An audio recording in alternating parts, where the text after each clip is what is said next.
Let's take a look at nearly 250 covers from one of the world's most famous photography magazines, spanning over 70 years.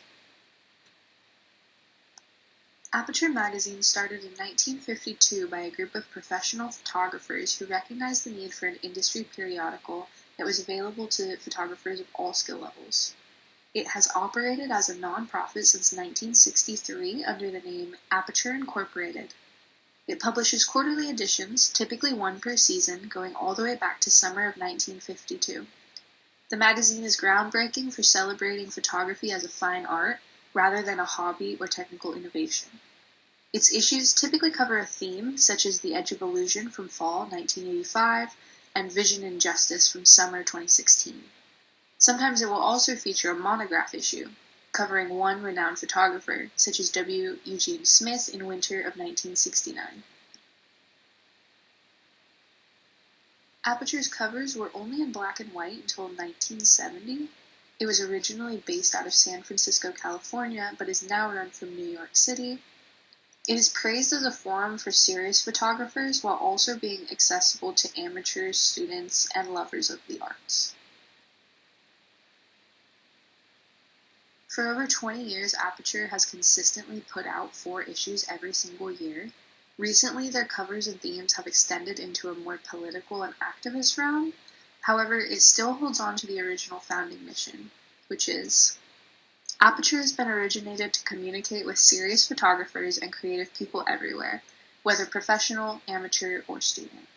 Aperture is intended to be a mature journal in which photographers can talk straight to each other, discuss the problems that face photography as a profession and art, share their experiences, comment on what goes on, describe the new potentials. We who have founded this journal invite others to use Aperture as a common ground for the advancement of photography. This mission statement was published in issue number 1 in 1952. Despite staying true to their original message, Aperture has made a few changes in its long-running history. It still celebrates local New York art spaces, but it also provides a global platform to other photographers more so than it did in the past. It branched into an online publication in 2010 while still keeping their print editions active. The photo book review was started in 2011 and comes out every other issue. It provides subscribers with a review of other photography-based literature with no extra charge. And 2013 marked a subtle rebranding of Aperture, where we saw that contemporary focus on forward issues and forward-looking artists. Aperture has made an effort to continuously stay on the cutting edge of photography and pushing the boundaries that it sets for itself. We'll see examples of all of Aperture's covers here in just a moment, but here are some of the most notable ones. New Southern Photography from summer 1989. This focused on contemporary photographers in the U.S. South at this time. This was a region typically underrepresented, if not blatantly ignored, by big city publications like Aperture, so it was big to see them covered in such an extensive and focused way. Secondly, we have The Body in Question from fall 1990. This was an analysis of censorship of photos of the human body, specifically those dealing with nudity. Aperture number 204 was published in fall 2011 and marked the 10th anniversary of 9/11.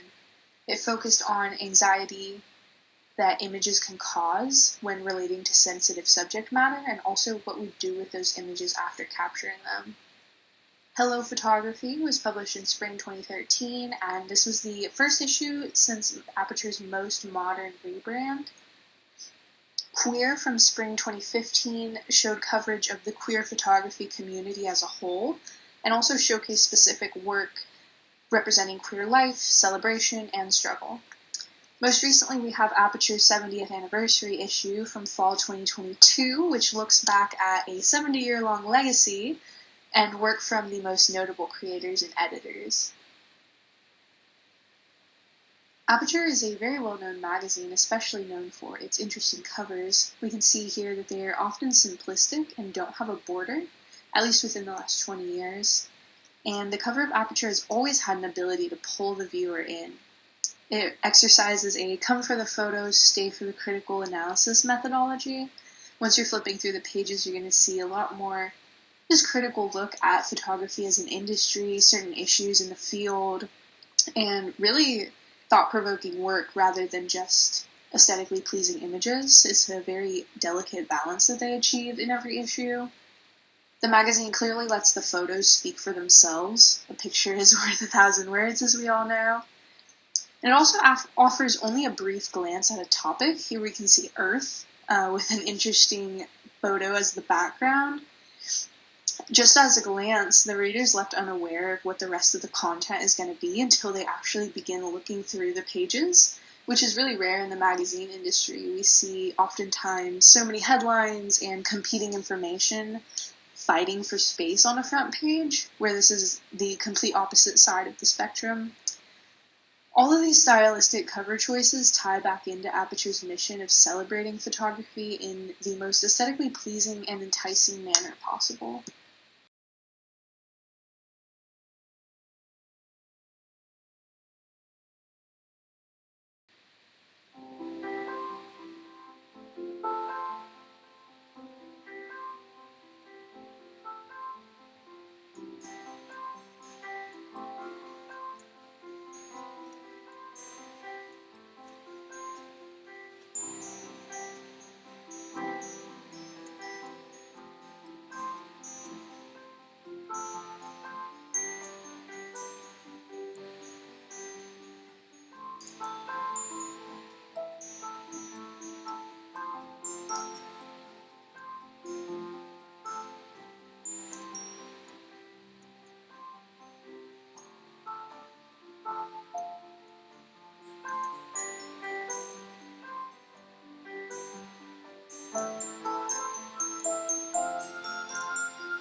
To wrap things up, Aperture represents a prestigious guild of photographs and photographers.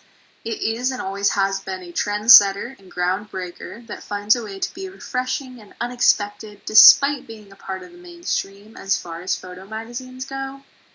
In the digital age, Aperture represents an expert source about all things new and up and coming in the industry. And it has always championed the idea that photography is an art form, and I expect that it will continue to do so.